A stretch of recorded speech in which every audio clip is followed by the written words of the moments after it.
P T I کے leaders اگر اپنے لیڈر کے لیے بات کرتے ہیں تو کوئی بری بات نہیں ہے، ان کا حق ہے کہ وہ کہیں کہ عمران خان کو رہا کرو اور بات کرو، کیونکہ ان کے ساتھ اگلی بات یہ ہوتی ہے کہ عمران خان کو رہا کرو، ہمارا مینڈیٹ واپس کرو، یعنی ہمیں حکومت دے دو اور خود گھر چلے جاؤ.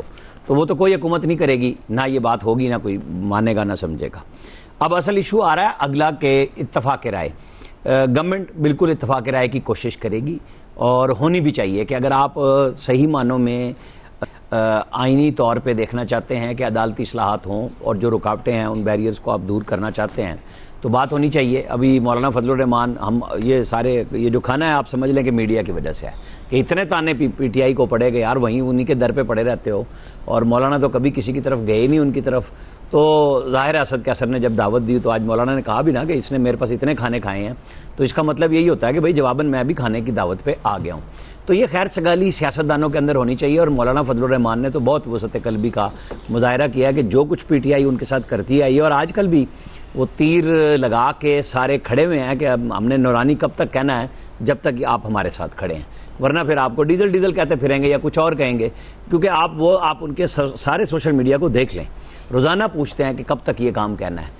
تو بہرحال اللہ کرے کہ اسی بہانے کوئی راستہ بنے اور تمام سیاسی جماعتیں ایک ایسے آئینی ترامیم پہ آئیں جس کے اندر یہ پی ٹی آئی انتخابی جو اصلاحات ہیں ان کو بھی لے آئے، آئینی کور کرائے. جن چیزوں پہ بات ہو رہی ہے کہ وقت ایک دفعہ آتا ہے اس طرح کا کہ گورنمنٹ پھنسی ہوئی ہے کہ وہ کچھ کرنا چاہ رہی ہے اور کچھ لو اور دو کی بنیاد پہ پی ٹی آئی کو بھی چاہیے راستہ بنا لے.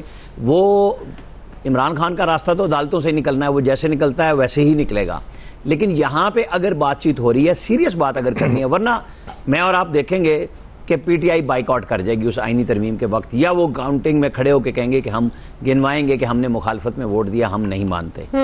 میرے خیال میں کوشش ہو رہی ہے اور مولانا فضل الرحمان کے ذمہ یہ ٹاسک آ گیا بنیادی طور پہ، کیونکہ انہی کی خواہش تھی کہ پی ٹی آئی کو بھی لوپ میں لے لیا جائے، اور انہوں نے جس طرح کہا کہ جو مسودہ آیا تھا اس پہ تو ہم بالکل نہیں مانتے تھے، تو بالکل ٹھیک بات ہے، اس پہ گورنمنٹ بھی پیچھے چلی گئی نا کہ جی ٹھیک ہے اب ہم ایک اور ڈرافٹ بناتے ہیں، اس کی کوئی حتمی شکل بنانے سے پہلے سب کا اتفاق رائے ہو سکتا ہے.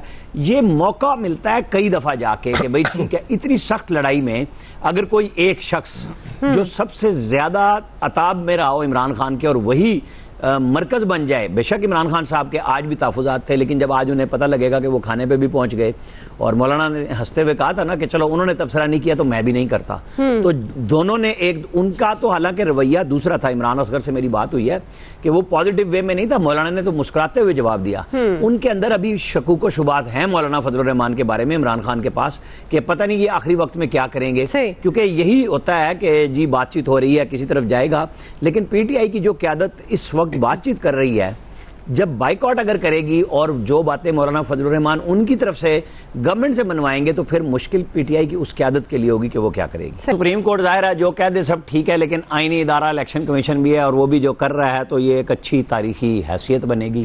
وہ کر رہے ہیں، لیکن الیکشن کمیشن کا اجلاس آج بے نتیجہ نہیں رہا. انہوں نے فیصلہ کیا ہے اور یہ خبر بھی آئی ہماری آمنہ علی نے دی کہ اب وکلاء سے مشاورت ہوگی جو سپریم کورٹ نے ان کے خط کے اوپر وضاحت دی ہے، لہذا وہ کنٹیسٹ کرنے جا رہے ہیں اس فیصلے کو.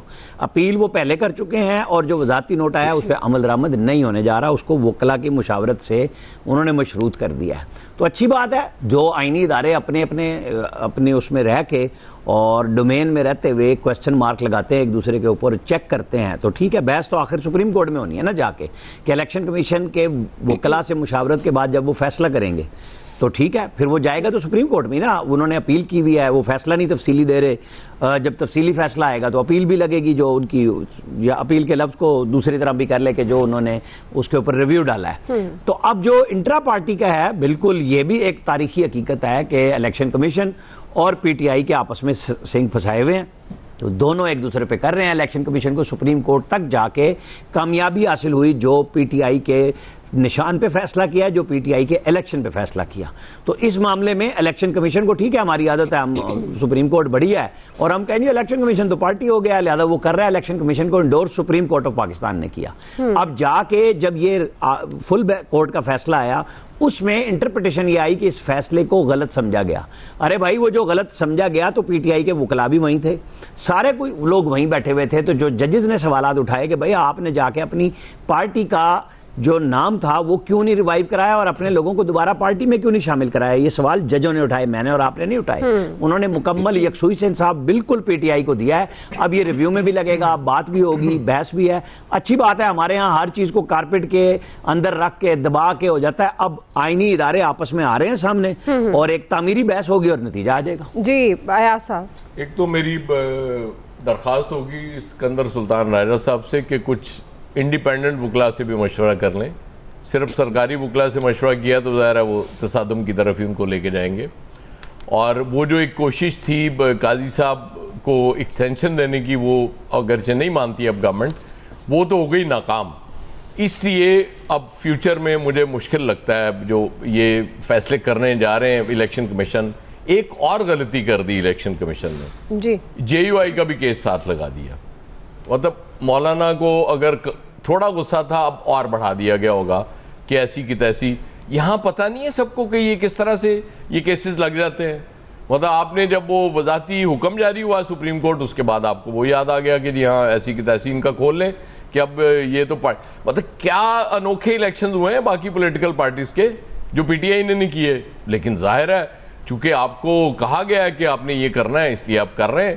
کیونکہ مجھے اصل میں نا کچھ شخصیات ایسی ہوتی ہیں ان کے بارے میں نا گمان بڑا غلط ہو جاتا ہے، یا لوگ ان کی خوبیاں اتنی بیان کرتے ہیں کہ پھر وہ ظاہر ہے وہ جب اس پہ پورا نہیں اترتے تو مایوسی ہوتی ہے. کیونکہ آپ بھی یہیں بیٹھی ہوتی تھی جب اسکندر سلطان راجہ صاحب کے بارے میں بتایا جاتا تھا کہ بڑے بہادر آدمی ہیں.